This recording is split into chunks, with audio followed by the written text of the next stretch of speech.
Fala galera, continuando aqui a brincadeira, já vimos as 5 primeiras classes gramaticais, o substantivo, que é responsável pelo nome, ou seja, nomeia os seres e as coisas, mas tem uma função muito mais importante, ele sempre é um termo determinado, ou seja, vai funcionar como núcleo das estruturas.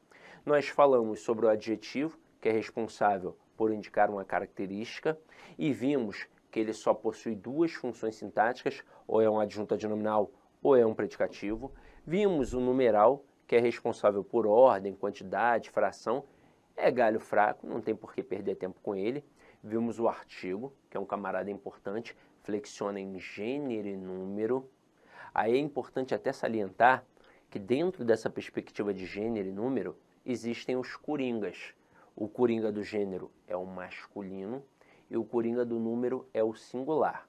O que isso, no fim das contas, significa?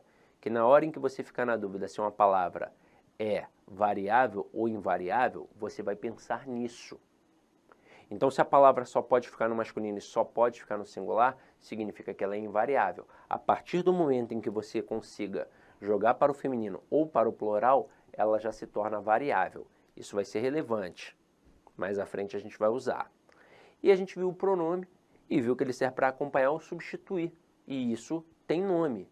Ele serve para acompanhar o substantivo, e quando ele acompanha o substantivo, ele vai ser um pronome adjetivo. Quando ele substitui o substantivo, ele vai ser um pronome substantivo. Era só isso que a gente precisava nesse primeiro momento. Agora a gente vai pensar no verbo. E quando você pensa no verbo, qual é a primeira coisa que vem à tua mente? Para que serve um verbo? Aí com certeza você respondeu. Ele serve para indicar ação. Mas ele não indica apenas ação. Ele também indica o quê? Estado. Mas ele não indica apenas ação-estado, ele também é responsável para indicar fenômenos da natureza. Agora, o verbo, ele é muito importante por isso? Não. Não é só porque indica ação, estado e fenômeno, não.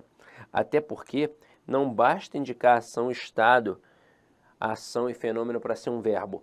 Para ser um verbo, além de indicar ação, estado e fenômeno, tem que ser de acordo com a perspectiva temporal. Como assim, Sidney? Eu não entendi essa. Tem que indicar, na verdade, passado, presente e futuro. É isso mesmo. Então, se não tiver, não vai ser verbo. Imagina só o seguinte, ação. Eu digo, a filmagem da aula ficou perfeita. A palavra filmagem, ela não é um verbo, mas ela tem força de verbo, porque ela indica o ato de filmar, então está indicando a ação. E nem por isso foi verbo, é um substantivo.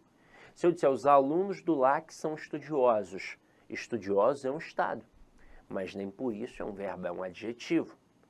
Se eu disser, a chuva caiu forte ontem, a palavra chuva indica um fenômeno da natureza, mas nem por isso foi verbo, é um substantivo. Porque para ser verbo, além de indicar ação, estado e fenômeno, tem que ser de acordo com a perspectiva temporal. Tem que indicar que é passado, presente ou futuro. Mas ele não é só importante por isso, na verdade ele é mega importante porque ele é responsável por um processo. Que processo é esse? O processo do sistema SVC, que é o principal sistema linguístico que a gente tem na língua portuguesa, em que eu tenho o sujeito, o verbo e o complemento. E ele, o verbo, é o principal elemento, é ele que me diz quem é o sujeito, é ele que me diz quem é o complemento, é ele que me diz quem é ele próprio.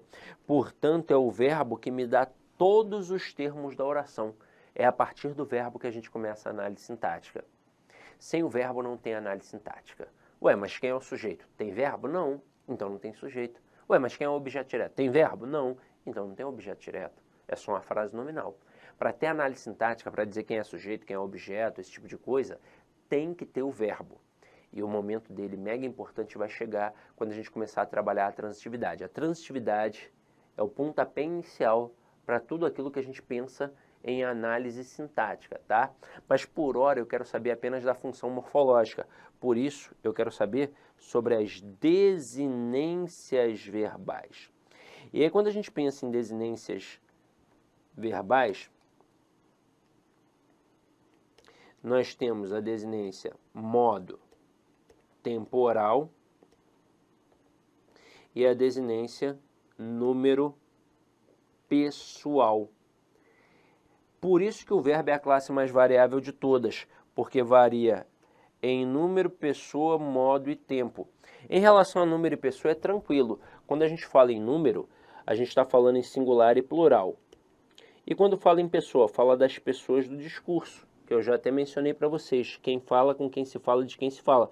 Só que tem primeira, segunda e terceira do singular, primeira, segunda e terceira do plural. Só que isso daqui é mole, você já domina, ó. Quem é a primeira do singular? Eu. Quem é a segunda? Tu. Quem é a terceira? Ele ou ela. Agora, quem é a primeira pessoa do plural? Nós. Quem é a segunda? Vós. Quem é a terceira? Eles ou elas. Mas e quando a gente pensa em modo e em tempo? Aí o bicho pega. Aí o bicho pega. Vamos lá. Quando eu penso em modo, eu tenho 3 modos verbais. Eu tenho o modo indicativo, eu tenho o modo subjuntivo e eu tenho o modo imperativo.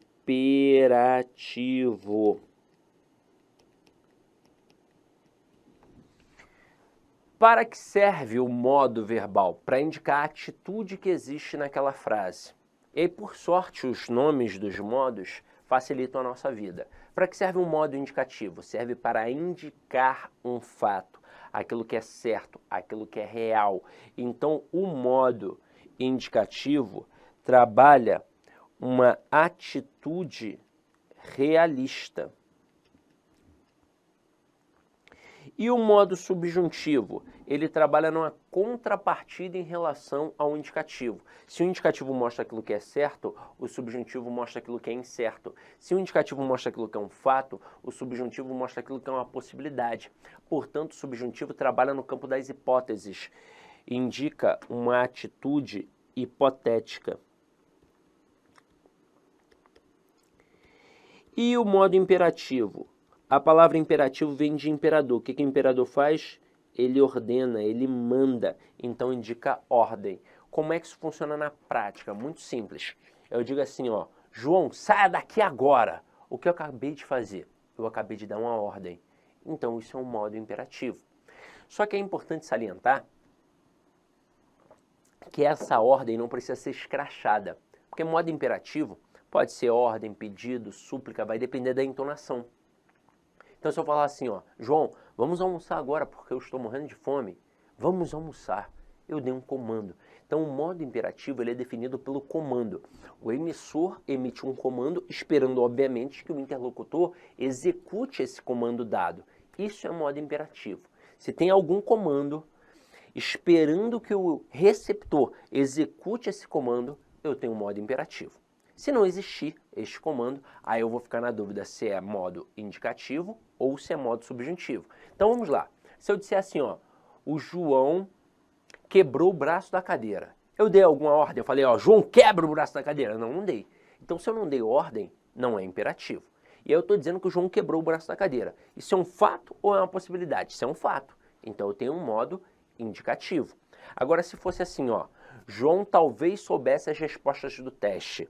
Ele sabe? Não, talvez soubesse. Então é uma possibilidade, portanto é um modo subjuntivo. E aí depois do modo, a gente tem quem também? A gente tem o tempo.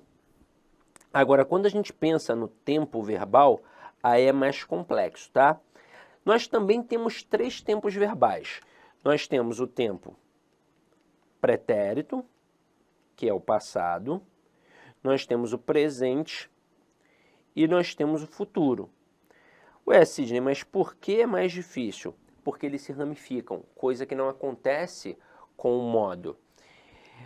O presente, obviamente, não se ramifica porque ele é pontual, ele está acontecendo, mas o futuro se ramifica. Eu tenho o futuro do presente e eu tenho o futuro do pretérito. O pretérito, então, esse é que se ramifica muito. Eu tenho o pretérito perfeito, eu tenho o pretérito imperfeito e eu tenho o pretérito mais que perfeito. não precisa ser nenhum gênio não, tá?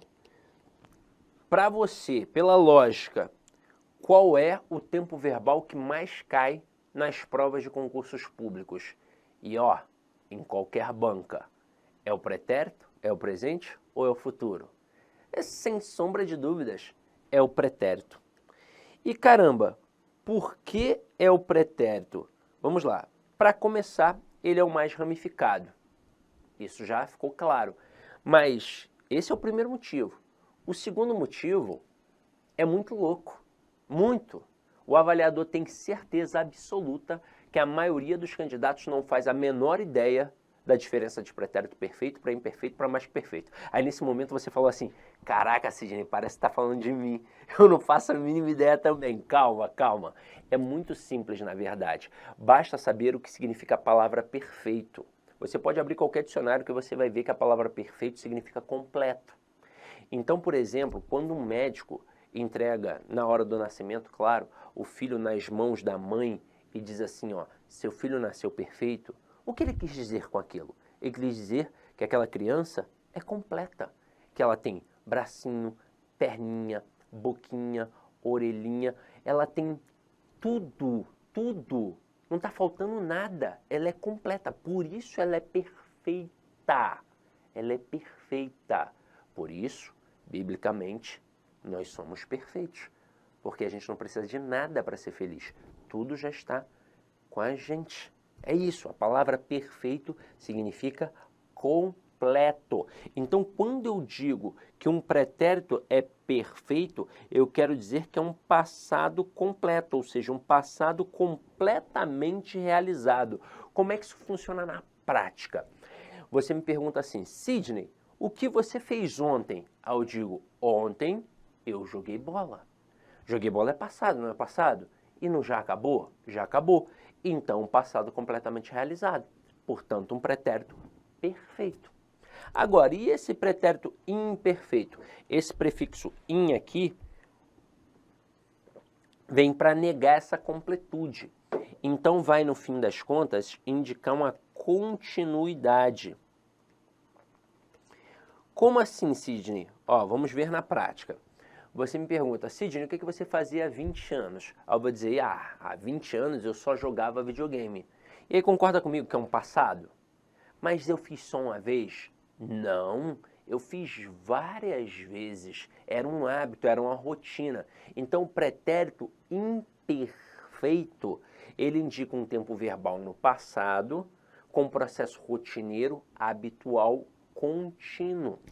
Agora, e o pretérito mais que perfeito? Ele é mais do que completo, ele é o que a gente chama de passado do passado, pois lá na gramática diz que ele é um tempo verbal no passado, anterior a outro tempo também no passado.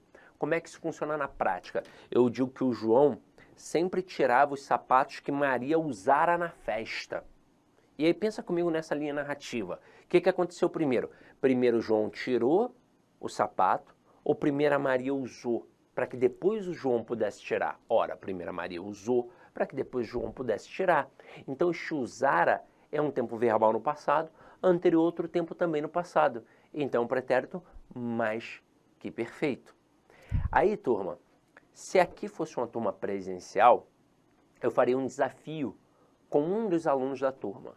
Mas eu vou fazer esse desafio com você, já que essa aula é online. Então acompanha aqui comigo. Se eu colocasse, por exemplo, cantávamos. E aí eu te pergunto, tem quantas palavrinhas aqui? Essa pergunta parece ser muito louca, mas ela já derrubou muita gente, tá? Porque tem aluno que fala 2, tem aluno que fala 4 palavras. Meu Deus do céu, como assim, Sidney? Aí só tem uma palavra, só tem uma palavra. Lembra que no iniciozinho eu mencionei que a análise textual começa na análise gramatical? Pois bem, tudo começa num camarada chamado morfema. O morfema é a menor unidade significativa de uma palavra. Isso significa que a palavra tem partes menores. E essas partes menores só são atribuídas por Inicialmente eu conta peço licença, pois interrompi seus estudos, mas essa videoaula é uma videoaula demonstrativa do site Lá Concursos. Nós aqui da Lá Concursos preparamos um curso completaço, ponto a ponto do edital, para atender o certame da PM de São Paulo de 2023, 2.700 vagas. Papo reto contigo, se você estudar pelo nosso material, eu tenho certeza absoluta que você vai conseguir adquirir o conhecimento necessário e suficiente para ser aprovado nesse concurso. Não é papo de vendedor. Professor, qual que é o valor do investimento? Apenas 10 parcelinhas aí de R$ 20, ou seja, está acesso, qualquer um tem acesso a esse investimento e pode estudar com excelência, com qualidade aqui na Lá Concurso. Eu sou o professor Lac, especialista em concurso público, concurseiro profissional. Eu faço disso a minha vida. Somente ano passado fui aprovado em 11 concursos públicos e eu estou aqui para te ajudar nessa caminhada. Nós aqui da Lá Concurso, nós temos duas opções. Tem essa opção EAD, que são videoaulas gravadas em estúdio profissional, e nós temos também a opção presencial com transmissão ao vivo. É isso mesmo. Quer saber maiores informações? Clique aqui embaixo, converse com nossos atendentes, que nós estamos prontos para te atender. Valeu, tchau, tchau.